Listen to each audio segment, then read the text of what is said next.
हिंदी में यूपीएससी की तैयारी से संबंधित प्रोग्राम्स को देखने के लिए सब्सक्राइब करें स्टडी IQ IAS हिंदी। नमस्कार, बहुत बहुत स्वागत है आप सभी का स्टडी IQ IAS हिंदी में। मेरा नाम है अतुल जैन। तो भाई किसी भी देश का भविष्य कैसा होगा इसको निर्धारित करने में, या फिर कोई देश जो है भविष्य में एक बड़ी शक्ति बन पाएगा या नहीं बन पाएगा, इसमें एक बहुत बड़ा हाथ होता है इस बात को समझने में कि उस देश में साइंटिफिक इनोवेशन कितना हो रहा है, जिसको हम कहते हैं वैज्ञानिक नवाचार, यानी कि नई चीजें कितनी हो रही हैं, नया रिसर्च कितना हो रहा है, अनुसंधान कितना हो रहा है, साइंटिफिक पेपर कितने पब्लिश हो रहे हैं, कितने पेटेंट उस देश को मिल रहे हैं वगैरह।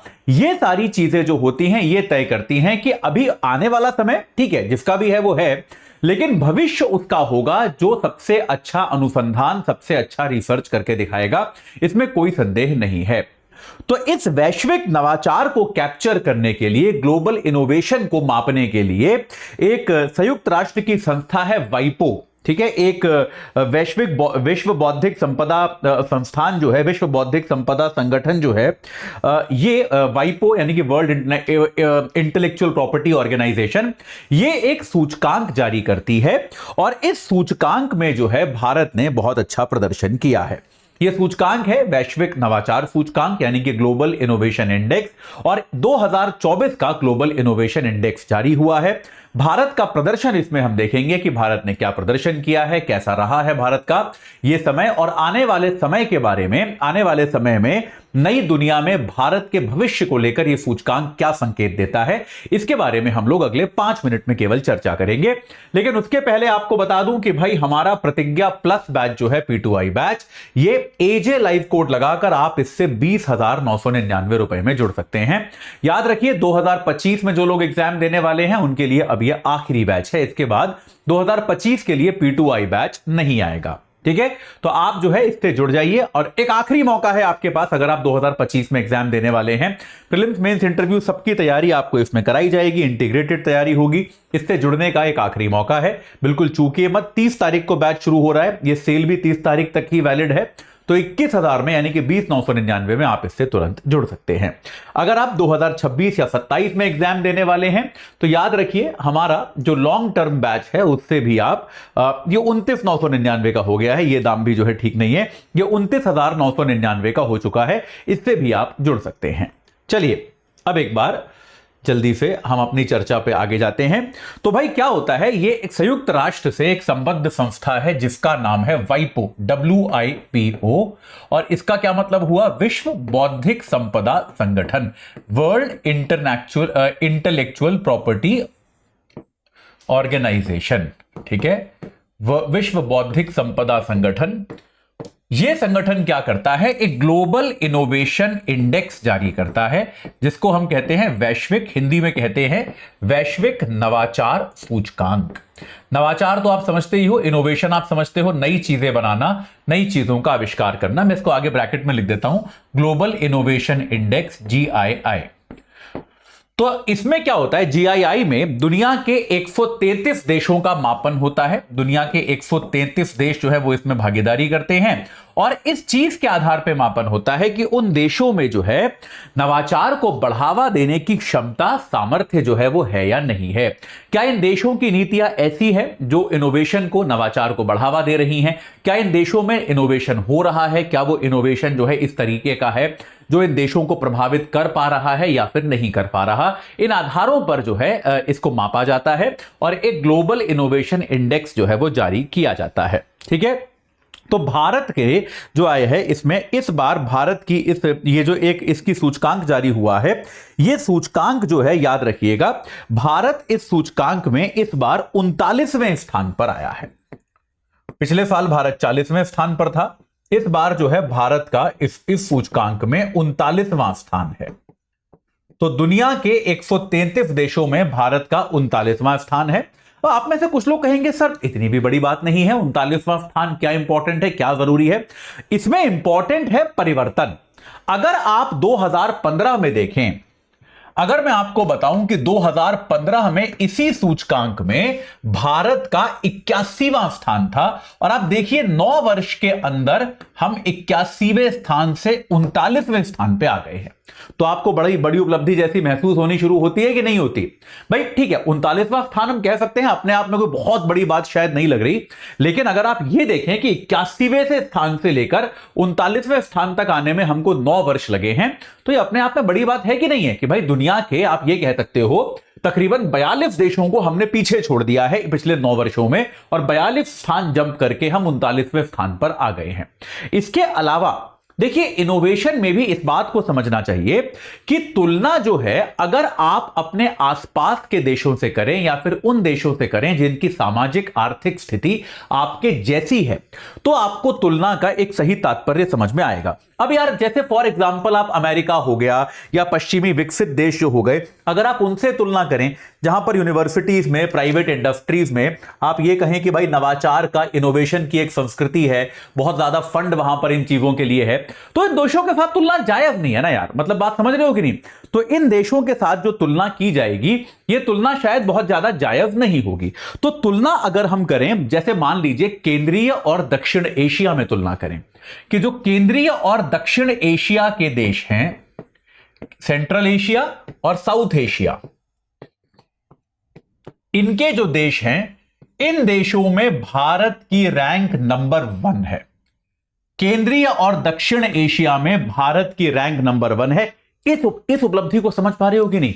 कि पूरे सेंट्रल एशिया में, पूरे साउथ एशिया में एक भी देश ऐसा नहीं है जो इनोवेशन के मामले में भारत से आगे हो। तो इस बात को आप समझ रहे हैं? देखिए, तुलना जो है वो ये एक अनफेयर तुलना ना की जाए तो ज्यादा अच्छा है कि भाई आप जाके जर्मनी से तुलना करने लगो या अमेरिका से तुलना करने लगो या इजराइल से तुलना करने लगो, तो उचित नहीं है, ठीक है। लेकिन आप अगर अपने आसपास के देशों से तुलना करेंगे तो आप पाएंगे कि केंद्रीय और दक्षिण एशिया के जो देश हैं, उन सब में भारत निश्चित तौर पर जो है, भारत पहले स्थान पर है। इसके अलावा आय का जो कैटेगराइजेशन है, तो दुनिया में आय का बंटवारा किया गया है, आय के आधार पे भारत एक लोअर मिडिल इनकम वाले कंट्रीज में आता है। तो निम्न मध्यम आय वाले देश जो हैं, कि भाई जिन देशों की निम्न मध्यम आय है, निम्न आय से ऊपर है लेकिन मध्यम आय से नीचे, तो मतलब मध्यम वर्ग की भी 2 कैटेगरी हैं, एक निम्न मध्यम, जैसे हम समाज में भी करते हैं ना, lower middle class, upper middle class, वही वाली बात है। तो जिनमें हम अभी लोअर मिडिल क्लास में भारत आता है। निम्न मध्यम आय वर्ग वाले जो देश हैं, इन देशों में भी भारत का स्थान नंबर 1 है। इन देशों में भी भारत का स्थान नंबर 1 है, यानी कि भारत के बराबर, भारत के लगभग आसपास की आय वाले जो देश हैं, उन देशों में भी भारत की रैंक 1 है, भारत सबसे आगे है। तो आप इस बात को समझ सकते हैं कि भारत एक तरह से आता तो निम्न मध्यम आय वर्ग में है, लेकिन जिसके लिए अंग्रेजी में एक कहावत है ना, punching above the weight. Punching above the weight का मतलब क्या होता है? कि जितना आप हो, जितनी आपकी दुनिया में आप कह सकते हो हैसियत है, या जितनी आपकी दुनिया में स्थान है, उससे बेहतर, उससे कहीं ऊपर का काम आप करके दिखा रहे हो, वो भारत के साथ हो रहा है। कि भारत कहने को है तो निम्न मध्यम आय वर्ग वाले देशों में, लेकिन इन सब में भारत काफी बड़े मार्जिन से नंबर 1 पे है, और भारत इनोवेशन में दुनिया के अच्छे देशों में शुमार होता है। भारत निम्न मध्यम आय वर्ग वाले जो और देश हैं, उनसे कहीं ज्यादा बेहतर आपको नजर आता है, ठीक है। ये बात क्लियर है? इसके अलावा आप अगर देखेंगे तो वाइपो एक चीज और करता है, दुनिया में साइंस एंड टेक्नोलॉजी क्लस्टर स्थापित करता है। क्लस्टर क्या होता है? क्लस्टर मतलब झुंड। तो क्लस्टर से क्या मतलब है? वाइपो उन शहरों को, उन केंद्रों को पहचानता है जहां पर बहुत ज्यादा इनोवेशन वाले काम हो रहे हैं, साइंटिफिक काम हो रहे हैं, ऐसी जगहों को पहचानता है। तो ऐसे वाइपो के क्लस्टर्स में, वाइपो यही संस्था है, तो वाइप जो आपको मैंने यहां बताई, ये वाइपो संस्था है, विश्व बौद्धिक संपदा संगठन, इसको याद रखिएगा, मैं यहां इसको वाइपो बोल रहा हूं। तो वाइपो के विज्ञान व प्रौद्योगिकी क्लस्टर्स में, कि भाई ऐसी जगहें जहां पर भाई विज्ञान प्रौद्योगिकी के बहुत सारे क्लस्टर हैं, इन क्लस्टर्स की संख्या में भी भारत दुनिया में 4थे स्थान पर आता है। यानी कि ऐसे सबसे ज्यादा क्लस्टर्स जो हैं जहां पाए जाते हैं, उनमें भारत 4थे स्थान पर है। जैसे भारत के तमाम बड़े शहर ऐसे क्लस्टर माने जाते हैं, मुंबई हो गया, दिल्ली हो गया, आपका बेंगलोर हो गया, चेन्नई हो गया, वो सारे के सारे इन क्लस्टर में काउंट हो रहे हैं। और इन क्लस्टर्स के मामले में भी, वाइपो के इन क्लस्टर्स के मामले में भारत दुनिया में 4थे स्थान पर पाया गया है। इसके अलावा अगर आप देखेंगे कि अमूर्त संपत्ति की इंटेंसिटी, अमूर्त संपत्ति क्या होती है? जब मैं इनोवेशन की बात करूं तो इसमें इनटेंजिबल एसेट जो है, अमूर्त संपत्ति की इंटेंसिटी, यानी कि कितनी ज्यादा अमूर्त संपत्ति आपके यहां उत्पन्न हो रही है। और साइंस एंड टेक्नोलॉजी में अमूर्त संपत्ति क्या होती है? पेटेंट। पेटेंट हो गया आपका, ये सारी चीजें, आपका ट्रेडमार्क हो गया, ये सारी चीजें आपकी अमूर्त संपत्ति होती है जहां तक साइंस एंड टेक्नोलॉजी मानी जाती है। तो अमूर्त संपत्ति की इंटेंसिटी में भी भारत जो है दुनिया में 7वें रैंक पर है। तो आप देख सकते हो कि कई सारी ऐसी चीजें हैं जहां पर भारत की रैंकिंग दुनिया में 10 के अंदर है और भारत जो है निरंतर इसमें प्रगति करता आ रहा है।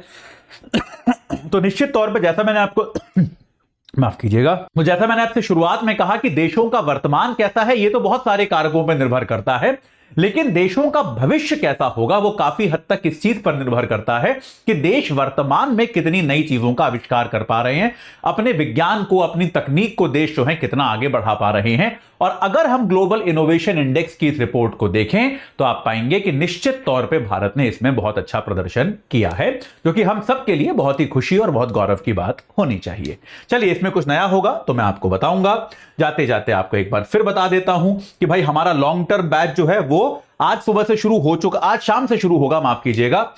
29,999 का आपको अब मिल जाएगा। अगर आप 2026 का बैच देख रहे हैं तो आप इससे तुरंत जुड़ सकते हैं। और अगर आप 2025 में एग्जाम देने वाले हो बेटा, तो हमारा जो ये प्रतिज्ञा प्लस बैच है, जो कि 2025 के लिए आखिरी बैच है, ये अब आपको एजे लाइव कोड लगा के मात्र 20,999 का मिल जाएगा। आज ही इस बैच से जुड़िए और अपनी तैयारी को सही आकार प्रदान कीजिए। इस चर्चा से जुड़ने के लिए आप सभी का बहुत बहुत धन्यवाद। हिंदी में यूपीएससी की तैयारी से संबंधित प्रोग्राम्स को देखने के लिए सब्सक्राइब करें स्टडी IQ IAS हिंदी।